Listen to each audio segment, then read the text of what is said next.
Hoy estaríamos desarrollando el tema de los derechos reales y personales, las cosas y los bienes.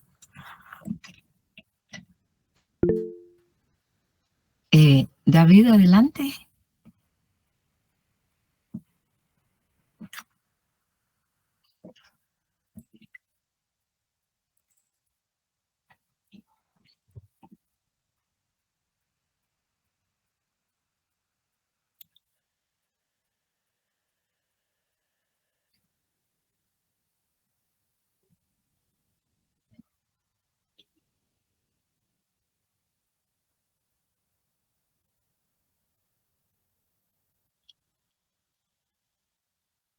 Vamos a darle tratamiento a las... ah, ah,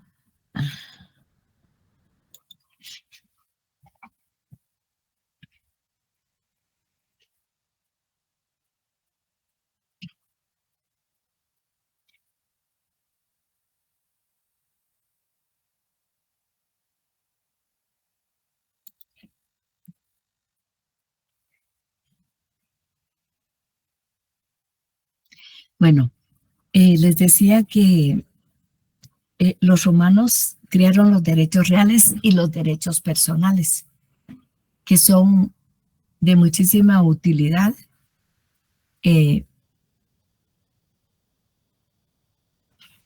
en la vida jurídica de las personas y también para efectos de carácter contractual entre particulares y, y, entre, y entre comerciantes también.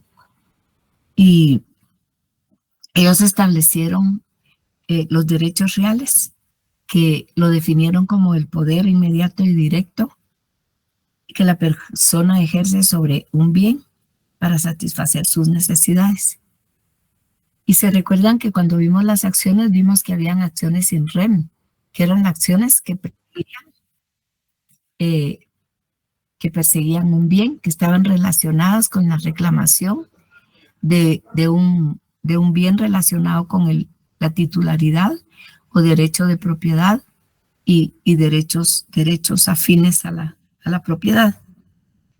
Y por otro lado, también ellos establecieron los derechos personales, como la facultad que tiene una persona de poder exigirle al deudor una prestación o la abstención de una conducta en particular.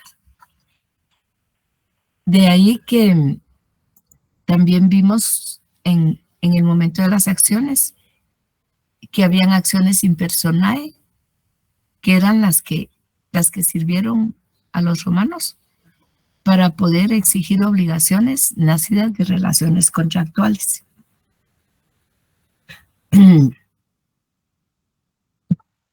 A veces resulta un tanto difícil poder establecer una diferencia entre derecho real y personal. Pero si hablamos de derecho real, el sujeto está indeterminado, porque cuando somos propietarios de algo, toda la colectividad tiene que respetar ese derecho y no perturbarnos en nuestro derecho de propiedad, porque si nos perturba, de alguna manera, se configura una cantidad de delitos. En cambio, en el derecho personal, el sujeto está bien determinado, porque si A le debe a B, B solamente puede exigirle a A el cumplimiento de la obligación. No va a venir a demandar a toda la clase y con todo y profesora, no, porque el sujeto está bien determinado en el derecho personal. Otra diferencia es que en el derecho real, el objeto es un bien que se persigue, mientras que en el derecho personal no se persigue un bien, porque no se está pidiendo que se devuelva la propiedad sobre bien determinado. Lo que se está pidiendo es el cumplimiento de una contraprestación. El que encargó que le pintaran un cuadro está exigiendo el cuadro pintado. La confección de un vestido. Está pidiendo la construcción de un edificio. Está pidiendo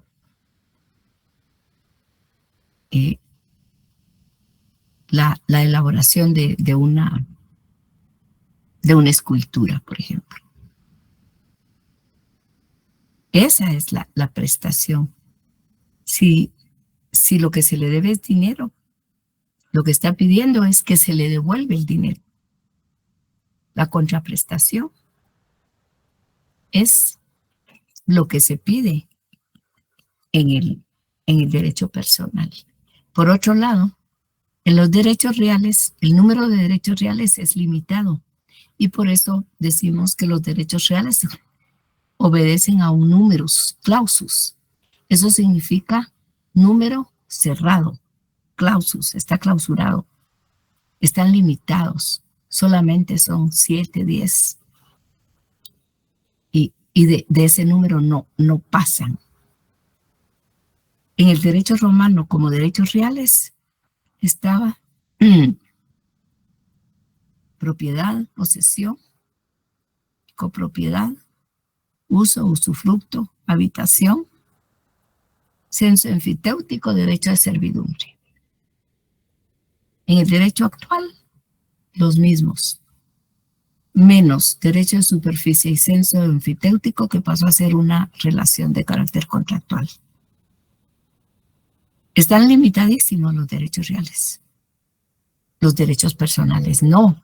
En los derechos personales es ilimitado el número de relaciones personales que pueden crearse, siempre y cuando no atenten en contra del derecho que prohíbe, contra las buenas costumbres, o que atenten contra la seguridad pública. Se atenta contra la seguridad pública, contra el orden público se le llama, cuando se ve comprometida la paz y la seguridad de un Estado. Bueno, entonces esa es una gran diferencia entre derechos reales y derechos personales. Porque los derechos personales, como les digo, dos personas pueden crear cualquier relación contractual que les pasó por su cabeza y que les venía bien porque les va a dar un buen resultado. Y de ahí que hoy exista una cantidad, sobre todo con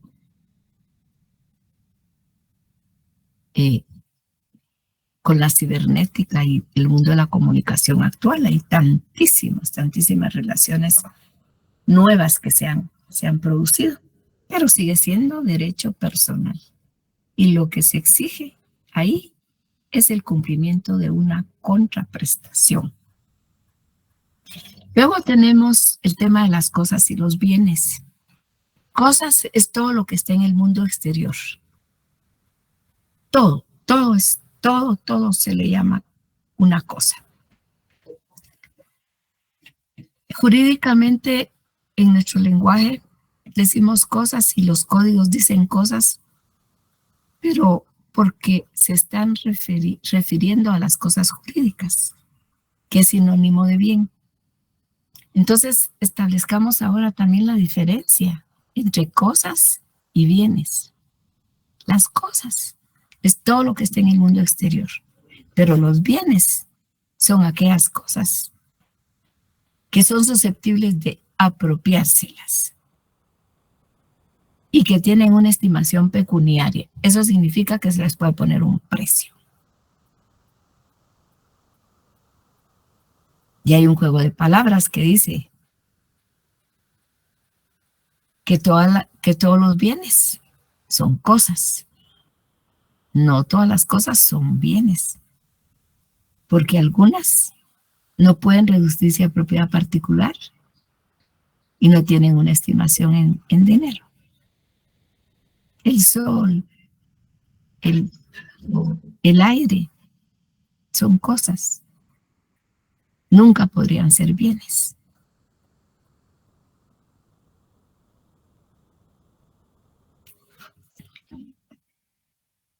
Luego, los romanos hicieron una gran clasificación de los bienes y los dividieron en cosas fungibles y no fungibles. Quisiera que alguien me ayudara con la lectura de los 3 primeros rubros de clasificación y yo voy a hacer un alto en cada uno de ellos.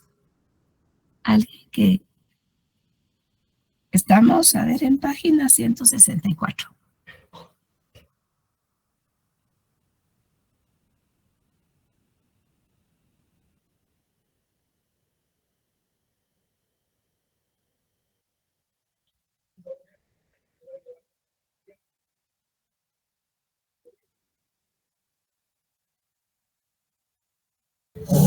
Buenas tardes, disculpe. Adelante.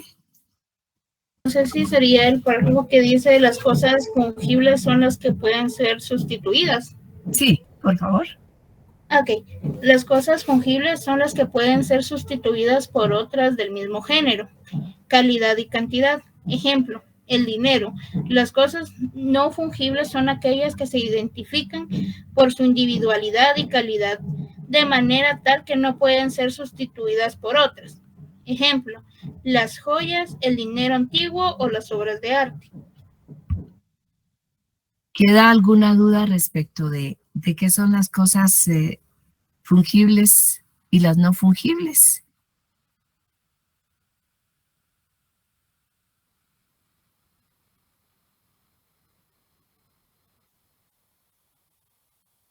Me da la impresión de que no hay ninguna persona del otro lado.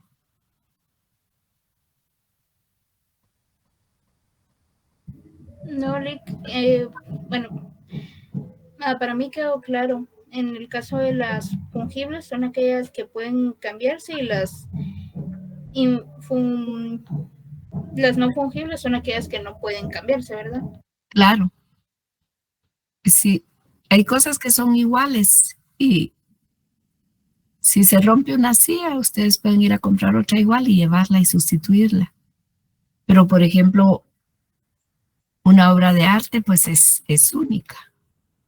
Y eso no puede sustituirse por otra. Sigamos con la lectura, por favor.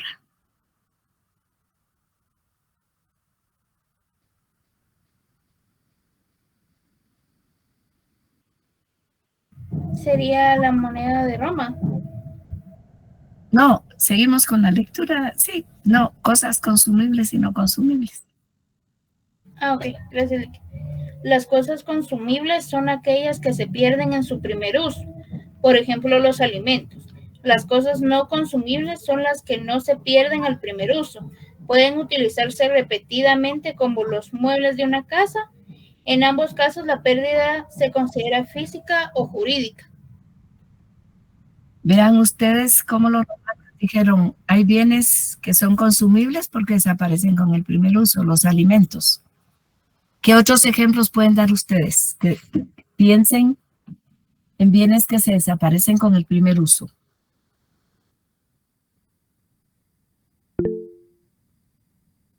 Manuel. Gracias, licenciado. Buenas noches. Yo creo Adelante. que como vestuario es el primer uso, se desgasta, ¿verdad? Sí, pero sí se puede usar muchas veces. A veces ahí estamos.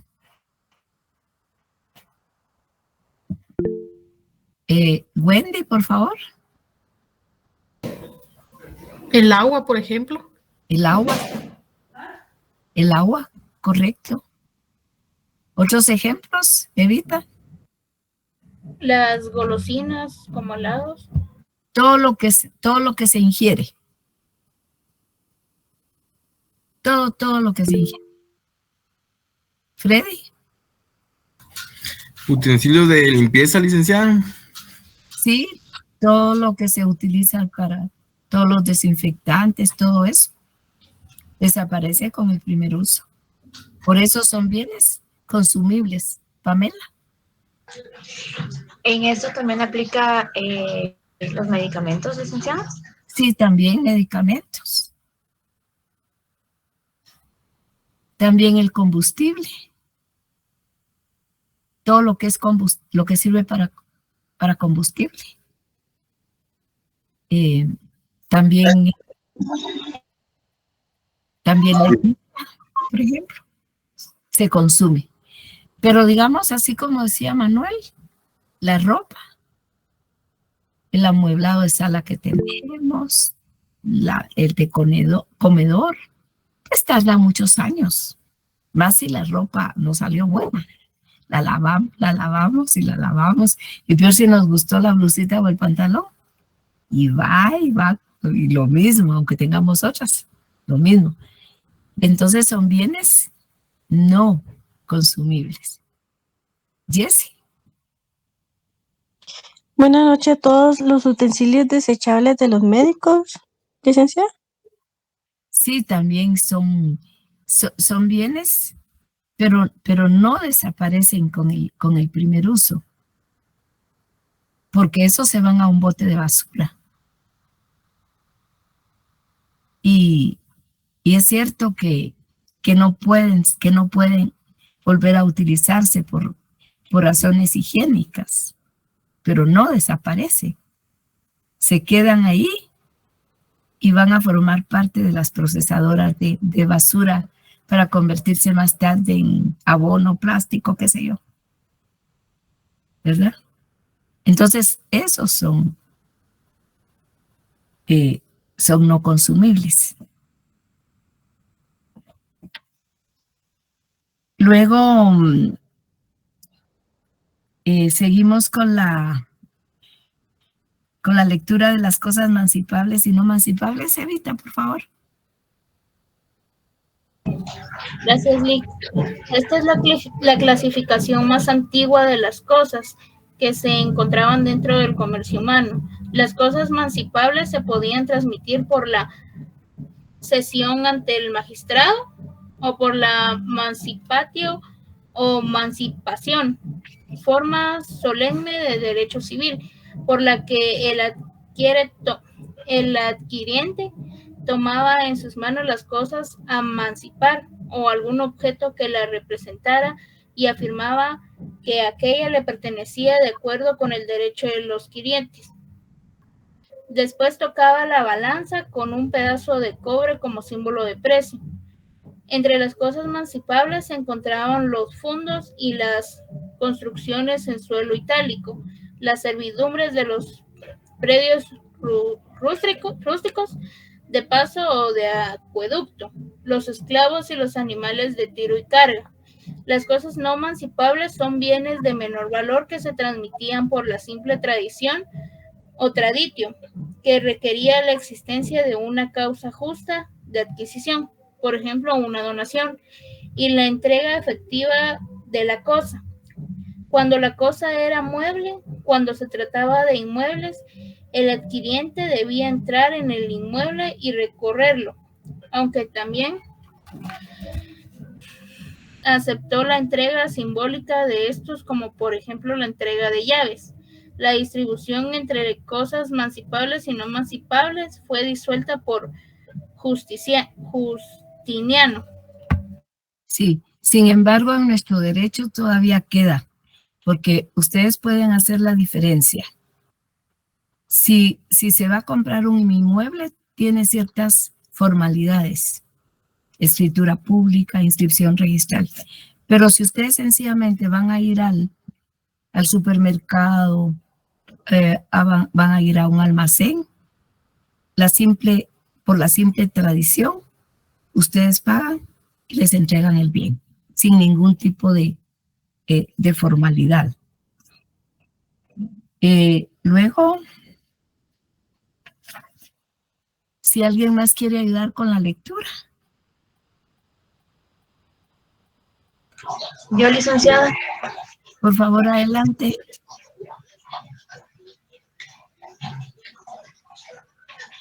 Cosas, muebles o móviles e inmuebles o inmóviles.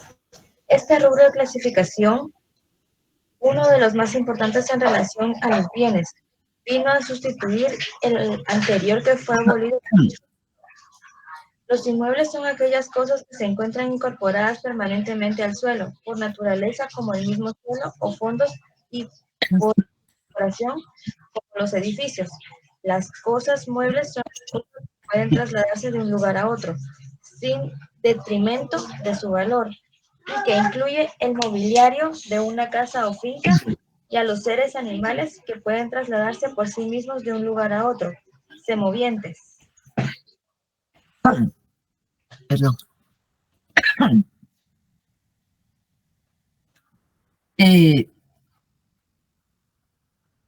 La división de bienes muebles e inmuebles que tiene tanta repercusión dentro de los temas cardinales de la vida humana y que tiene una gran repercusión jurídica, es una genialidad de los romanos haber dividido los bienes en muebles e inmuebles. Y así como lo dice aquí, inmuebles, los que están sujetos a la tierra, no se pueden mover. Por su naturaleza, solo el suelo y el subsuelo. Por incorporación, los árboles y los edificios. Por destino, los animales o semovientes que siendo muebles, pero están destinados al servicio de una finca. Y luego todos los bienes muebles, pues son todos aquellos que pueden trasladarse de un lugar a otro, sin ningún daño para los muebles. Seguimos, por favor, Pamela.